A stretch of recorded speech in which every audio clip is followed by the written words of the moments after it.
नमस्कार दोस्तों, आप सभी का आपके अपने चैनल एग्ज़ाम्स की में स्वागत है। यहाँ पर हम देखेंगे डेली करंट अफेयर सीरीज़ के अंतर्गत करंट अफेयर्स के क्वेश्चन और स्टैटिक जीके के क्वेश्चन को, जो कि सभी प्रतियोगी परीक्षाओं के लिए महत्वपूर्ण है। आप सभी को इस वीडियो का पीडीएफ एग्ज़ाम्स के एप्लीकेशन पर मिलेगा। अगर आप लोगों ने अभी तक एग्ज़ाम्स के एप्लीकेशन डाउनलोड नहीं किया है तो भी जाकर प्ले स्टोर से डाउनलोड कर सकते हैं। सबसे पहले हम करेंगे कल के क्वेश्चन का क्विक रिवीजन, जिसका पहला क्वेश्चन है सुप्रीम कोर्ट कॉलेजियम ने किस उच्च न्यायालय में 26 नए न्यायाधीशों की नियुक्ति का प्रस्ताव दिया, जिसका आंसर था इलाहाबाद उच्च न्यायालय। अगला क्वेश्चन है डॉक्टर दीपक मित्तल को भारत का अगला राजदूत किस देश में नियुक्त किया गया, जिसका आंसर था संयुक्त अरब अमीरात। अगला क्वेश्चन है 16वीं भारत सिंगापुर रक्षा कार्य समूह की बैठक कहाँ आयोजित हुई, इसका आंसर था सिंगापुर। अगला क्वेश्चन है फिलिस्तीन को स्वतंत्र राष्ट्र के रूप में मान्यता देने वाला पहला G7 देश कौन बना, इसका आंसर था फ्रांस। अगला क्वेश्चन है चांदी के आभूषणों के लिए HUID आधारित हॉलमार्किंग कब से स्वैच्छिक आधार पर शुरू हुई, इसका आंसर था 1 सितंबर 2025। अगला क्वेश्चन है @माई भारत एच के मुख्यालय नई दिल्ली में उच्च स्तरीय बैठक की अध्यक्षता किसने की, जिसका आंसर था डॉक्टर मनसुख मांडविया। अगला क्वेश्चन है UNFPA ने लैंगिक समानता के लिए किसे मानदूत नियुक्त किया, जिसका आंसर था कृति सेनन। अगला क्वेश्चन है भारत और किस देश के बीच 2025 में राजनयिक संबंधों के 60 वर्ष पूरे हुए, जिसका आंसर था सिंगापुर। अगला क्वेश्चन है राष्ट्रपति द्रौपदी मुर्मू ने शिक्षक दिवस पर शिक्षकों को राष्ट्रीय पुरस्कार कहाँ प्रदान किए, इसका आंसर था नई दिल्ली।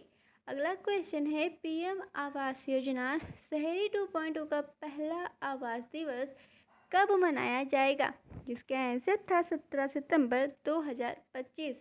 अगला क्वेश्चन है कोयला मंत्रालय ने स्टार रेटिंग पुरस्कार समारोह कहाँ आयोजित किया, जिसका आंसर था मुंबई। अगला क्वेश्चन है शेरिंग तोब्गे अयोध्या के श्री राम मंदिर पूजा करने वाले किस देश के प्रधानमंत्री बने, जिसका आंसर था भूटान।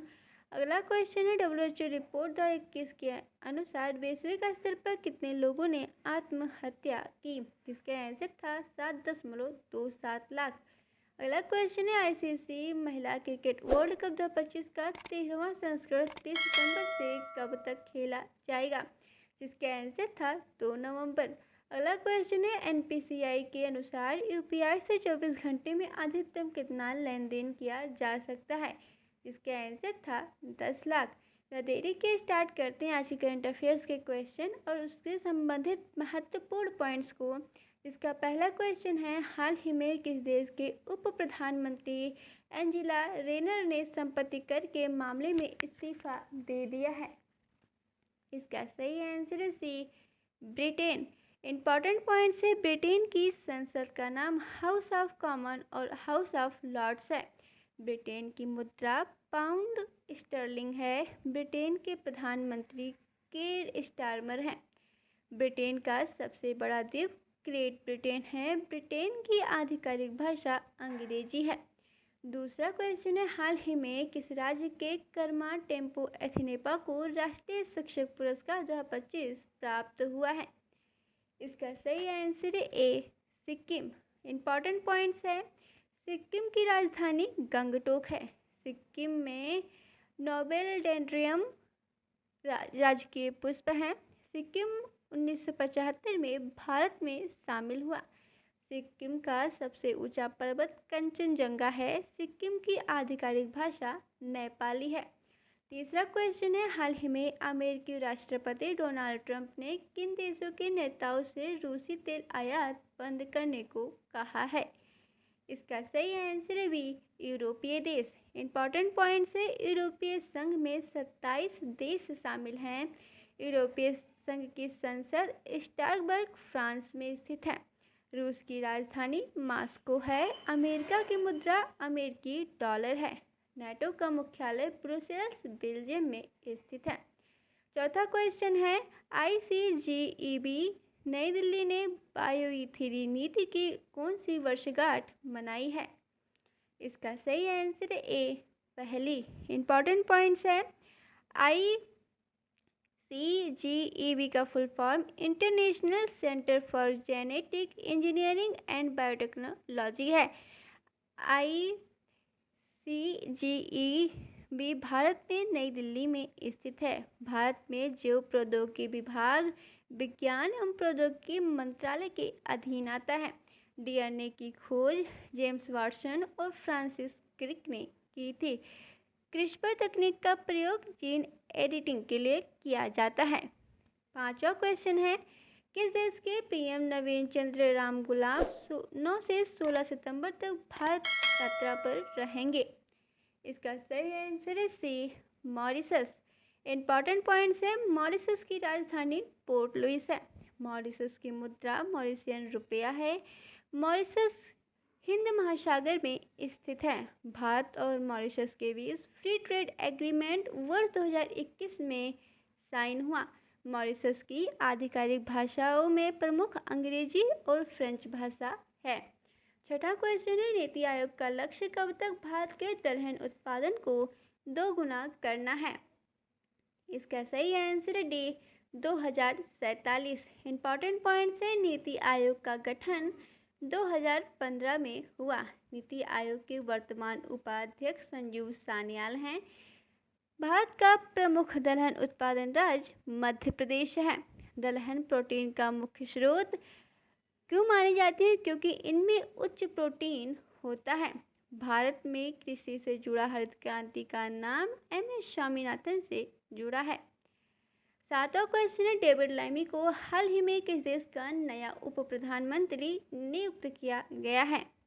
इसका सही आंसर है बी ब्रिटेन। इंपॉर्टेंट पॉइंट्स है ब्रिटेन का संवैधानिक प्रमुख चार्ल्स किंग थर्ड हैं। ब्रिटेन की सबसे लंबी नदी थेम्स नदी है, जिसके किनारे लंदन शहर स्थित है।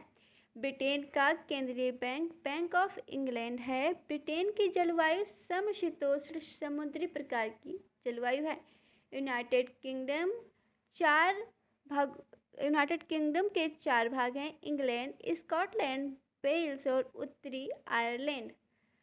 आठवां क्वेश्चन है, हाल ही में किस राज्य के बाढ़ प्रभावित क्षेत्रों में 100 टन पशु चारा भेजा गया है? इसका सही आंसर है बी पंजाब। इंपॉर्टेंट पॉइंट्स है पंजाब की राजधानी चंडीगढ़ है।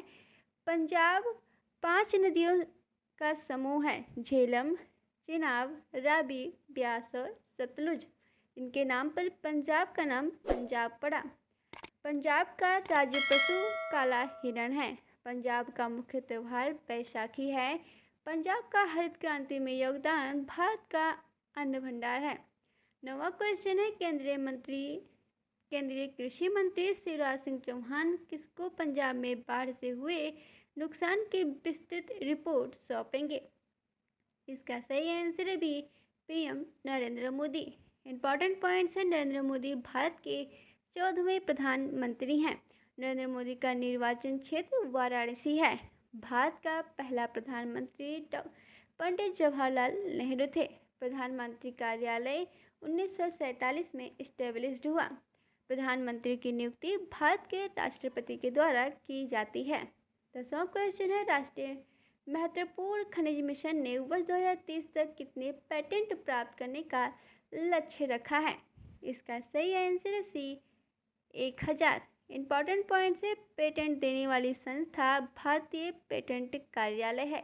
पेटेंट का मुख्य उद्देश्य आविष्कार की सुरक्षा है। भारत का खान और खनिज मंत्रालय खान मंत्रालय है। भारत में सबसे अधिक लौह अयस्क ओडिशा राज्य में पाया जाता है। खनिज संसाधनों की खोज के लिए भारत में जीएसआई यानी कि जियोलॉजिकल सर्वे ऑफ इंडिया कार्य करती है। 11वां क्वेश्चन है, हाल ही में भारत द्वारा राष्ट्रीय महत्वपूर्ण खनिज मिशन को कब तक के लिए लॉन्च किया गया है? इसका सही आंसर है सी 2030 से 31 तक। इंपॉर्टेंट पॉइंट्स है, भारत का राष्ट्रीय खनिज नीति 2019 में जारी हुई। भारत में बॉक्साइट का सबसे बड़ा उत्पादक राज्य ओडिशा है। कोयला मंत्रालय की स्थापना 1972 में हुई। भारत में खनिज सुरक्षा नियम खनिज अधिनियम 1957 के अंतर्गत आता है। भारत में पेट्रोलियम खनिज को तरल सोना कहा जाता है? 12वां क्वेश्चन है लेदर, फुटवियर और संबंधित काम के लिए जीएसटी घटाकर कितना प्रतिशत कर दिया गया है?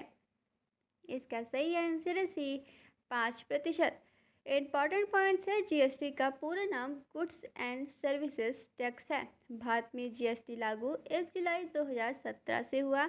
जीएसटी परिषद की अध्यक्षता केंद्रीय वित्त मंत्री करते हैं। भारत में 4 प्रकार की जीएसटी दरें हैं, 5%, 12%, 18% और 28%। लेदर उद्योग तमिलनाडु के कांचीपुरम और चेन्नई में सबसे ज़्यादा है। 13वां क्वेश्चन है, पवन ऊर्जा को वर्ष 2030 तक कितने गीगावाट करने का भारत ने लक्ष्य रखा है? इसका सही आंसर है सी, 140 गीगावाट। इम्पॉर्टेंट पॉइंट्स है, भारत में पवन ऊर्जा विकास एजेंसी का नाम IREDA है। भारत का पहला पवन ऊर्जा संयंत्र ओटी तमिलनाडु है। पवन ऊर्जा को अक्षय ऊर्जा कहते हैं। विश्व का सबसे बड़ा पवन ऊर्जा उत्पादक देश चाइना है। भारत में पवन ऊर्जा का सबसे बड़ा केंद्र तमिलनाडु है। 14वां क्वेश्चन है, भारत की जैव अर्थव्यवस्था 10 अरब डॉलर से बढ़कर वर्तमान में कितना हो गया है? इसका सही आंसर है सी, 165.7 बिलियन डॉलर। इम्पॉर्टेंट पॉइंट्स है, जैव अर्थव्यवस्था का मुख्य आधार जैव प्रौद्योगिकी है। भारत में जैव प्रौद्योगिकी विभाग विज्ञान एवं प्रौद्योगिकी मंत्रालय के अंतर्गत आता है। भारत की पहली जैव तकनीकी नीति 2001 में बनी। भारत का पहला बायोटेक पार्क तमिलनाडु के चेन्नई में है। बायोफार्मा, बायोएग्री, बायो इंडस्ट्री, ये सब जैव अर्थव्यवस्था के अंग हैं। आज का प्रश्न है, वर्ष 2030 तक भारत का लक्ष्य अपने जीडीपी की उत्सर्जन तीव्रता में 2005 के स्तर से कितना प्रतिशत कम करना है? इसका आंसर आपको कमेंट बॉक्स में देना है। इस क्वेश्चन से संबंधित इम्पॉर्टेंट पॉइंट्स है, उत्सर्जन क्षमता जीडीपी के प्रति इकाई पर होने वाला उत्सर्जन को कहते हैं। भारत ने इस समझौते के तहत भारत ने किस समझौते के तहत यह लक्ष्य रखा था? पेरिस समझौता। कार्बन उत्सर्जन सबसे अधिक चाइना करता है। भारत का नवीकरणीय ऊर्जा लक्ष्य 2030 तक 500 गीगावाट है। भारत में सबसे बड़ा सौर ऊर्जा पार्क भादला राजस्थान में है। देरी के स्टार्ट करते हैं स्टैटिक जीके के क्वेश्चन को, जिसका पहला क्वेश्चन है, दक्षिण पूर्वी तट पर पुर्तगालियों की एकमात्र बस्ती कौन सी थी? इसका सही आंसर है डी, सेंट टॉमी। दूसरा क्वेश्चन है, महाराजा रणजीत सिंह के राज्य की राजधानी क्या थी? इसका सही आंसर है बी, लाहौर। तीसरा क्वेश्चन है, संयुक्त राज्य अमेरिका के किस राज्य को ब्लू ग्रास स्टेट कहा जाता है? इसका सही आंसर है सी, केंटकी। चौथा क्वेश्चन है, यदि प्राथमिक घाटे में ब्याज भुगतान को सम्मिलित कर लिया जाए तो यह किसके बराबर होता है? इसका सही आंसर है ए, राजकोषीय घाटा यानी कि फिजिकल डेफिसिट।